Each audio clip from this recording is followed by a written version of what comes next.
Enough of that. But let me go ahead and explain why I tend to skip Kevin Hart stuff.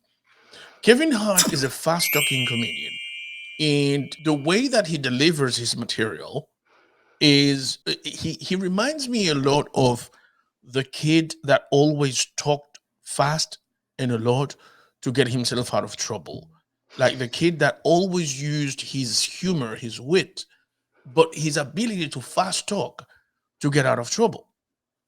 And sometimes he goes through so many mazes and he does that masterfully that for a guy like me, I tend to lose interest by the time the punchline is delivered.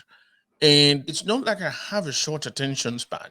Is For me, Kevin Hart is great at what he does. He's a very articulated comedian, but perhaps he's not as great a communicator as Chappelle or as Chris Rock. But I'm not comparing the three of them, but rather I'm saying that is Kevin Hart's brand of comedy, and I'm not necessarily very attracted to that. Having said that, the same thing that happened to me with Aziz Ansari, I found myself completely on board with Kevin Hart in the same way I felt on board with Aziz Ansari the first time I saw the first season of Master of None. I discovered that there was so much more to these dudes than the comedy that they are that they make, and that really they are not the comedy that they make, but rather they have so much more talent than that. It may have been a way to launch themselves into this world of show business, but now they're starting to come out. In the case of Kevin Hart, for me, Kevin Hart is starting to come out and showing his worth, and I couldn't be happier. Jojo, this show, like you said, like I've said, it's not necessarily the greatest storyline or plot. It is something that we've seen before, but to see Kevin Hart take this and work it in a way that makes you continue to watch and say, this is worth watching, this is worth talking about in Graham and Jojo's podcast, to me, that's the sauce right there.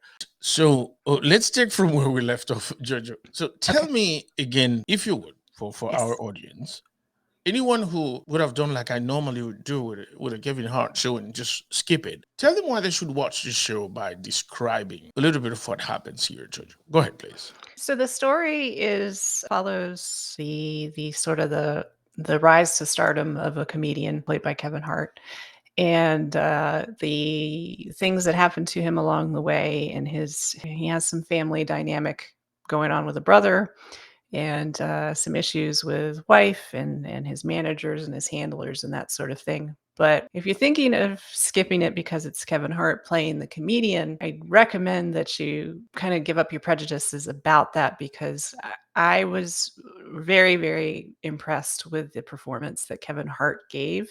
I think that he did a really incredible job with the dramatic parts of this, and also the sort of behind the scenes world of being a comedian, of being a world class comedian, someone who's, incredibly popular and has a great, enormous fan base.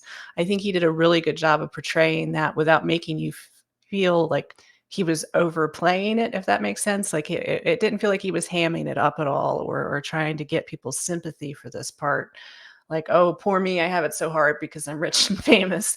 But more in the sense of the things you have to give up to get to where you are. And I was pleasantly surprised with him not necessarily being a known for his dramatic roles, maybe not having the biggest career as an actor, so kind of a newbie actor, if you will. I was impressed with how well he was able to portray that and convey that to the camera.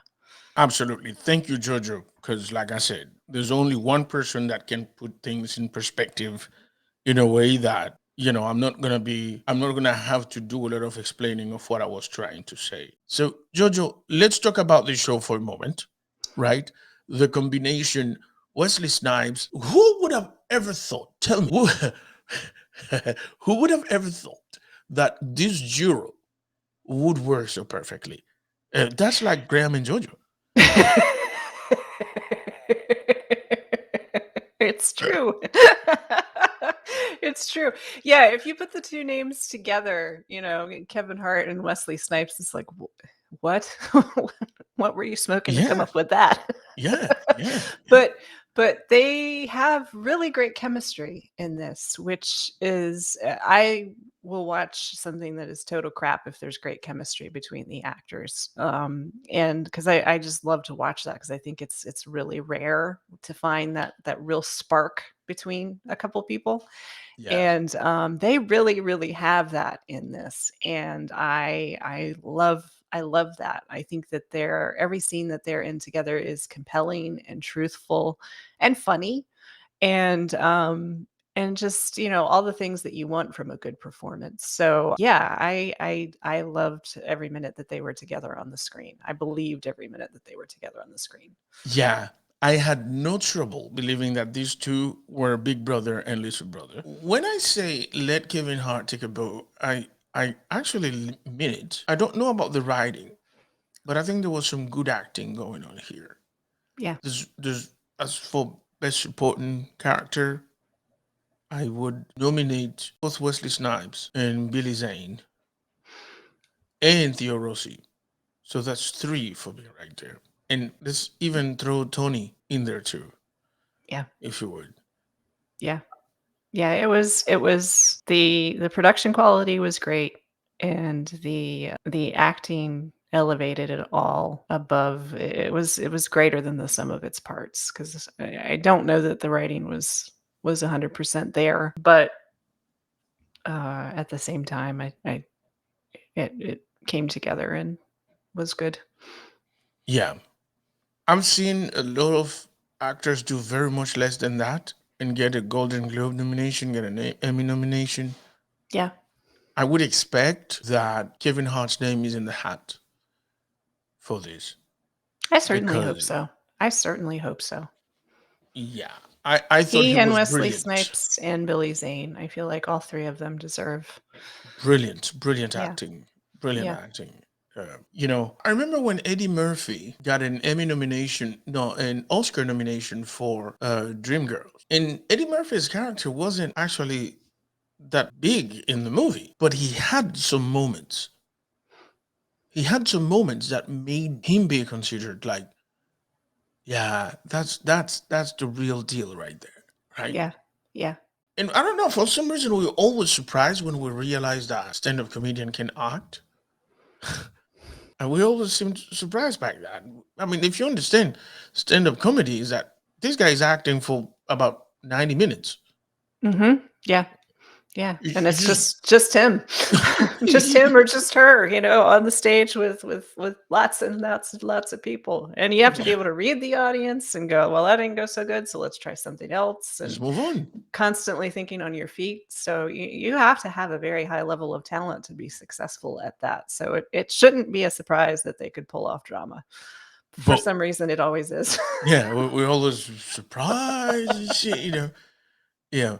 Like you know, do you know who genuinely surprised me that he actually as good an actor as he is a comedian? Sacha Baron Cohen. Yes. Yes. I think maybe some of that is because he is so over the top with Yes. his hilarity, his Yes. comedy. It seems like he could only ever be totally ridiculous, Exactly. but he's brilliant. He's very, very He's good. absolutely great in drama. Yeah. He's, Yeah. you know, is that. But again, I think it happens a lot with people that we've always, like most people here in the US didn't know that for the most part, Hugh Laurie was a comedian True. until he did House. you know. True. Um, True. A lot of so people didn't even know he was British when House came. When he started doing interviews and he had the accent, people were like, "What? He's not from around here?"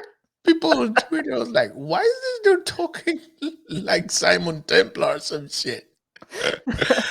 you know, Oh god. that's it. That's how good it is. But like I said, I feel like if we are going to be just, if we are going to be fair with the work that a guy like Kevin Hart puts in this, this part of his craft, then yes, let's at least nominate him.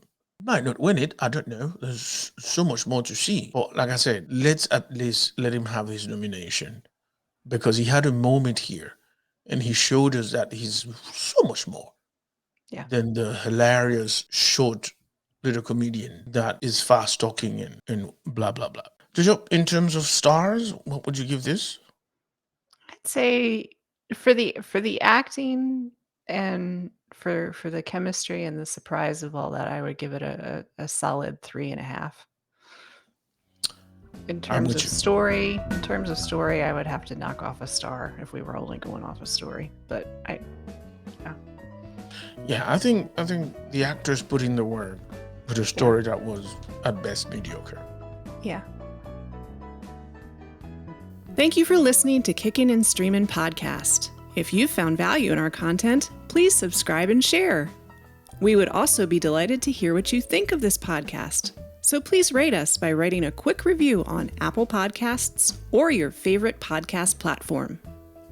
Follow us on all major social media platforms such as Facebook, Instagram, Twitter, and Pinterest. Join the conversation happening today on our Facebook group.